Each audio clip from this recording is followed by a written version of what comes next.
The way how I train, I avoid getting hit. I avoid me getting hit, for say. So I'm always moving. So I try not to get hit at all, and that goes for anything. You don't want to get hit because that one hit can finish you.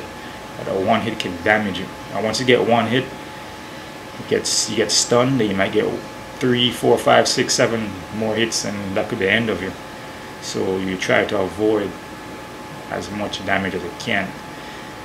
And that also goes for like some of the combat sports, like MMA, UFC, so forth. There's some guys, not all the guys, there's some guys them that take too much damage, like unnecessary damage. And I guess that's like the brawling aspect of it. Like it's like a hit for a hit.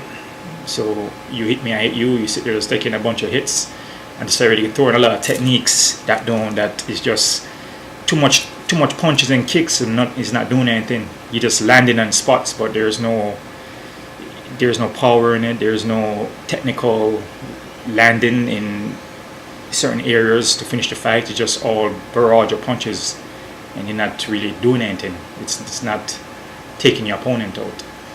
So it's like a waste of energy, and it's unnecessary damage. So a lot of these guys, they get the face broke up, the nose bust up.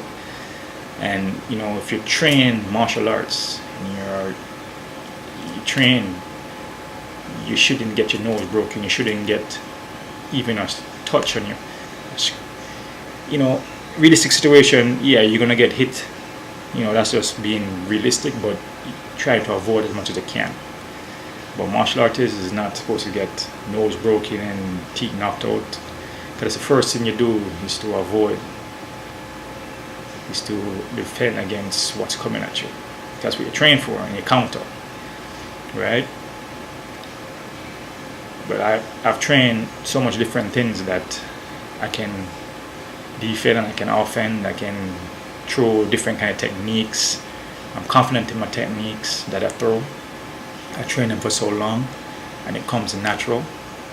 And that's just how you practice. And that's the kind of person that I am. So you have to know what kind of person you are. If you're a brawler, you're a fighter, or if you're a martial artist, or I'm not saying that you can't train to throw a barrage of punches, which I do, but then I believe in technical training. Like you're gonna punch and you're gonna kick. There's a reason why you're throwing the kick and the punch. You're not just throwing it out there, just to throw it. Every technique you land in is for a reason, and it's to do damage. That's how I train. Every technique is to do damage. Everything is pinpoint.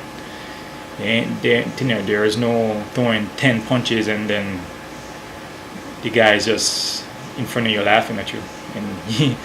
And you land punches, but there is no power, there's no connection, there's no formation, you just didn't do any damage. So when I train, that's how I train.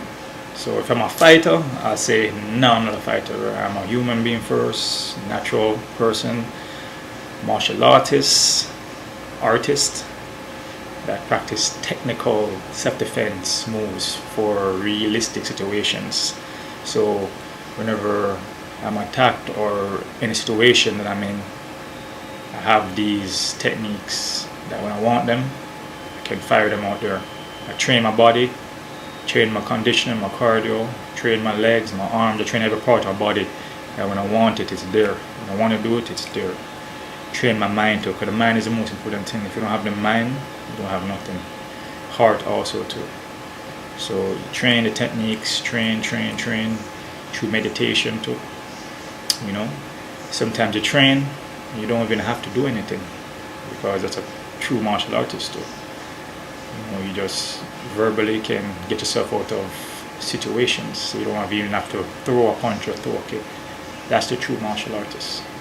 So not everything is about fighting.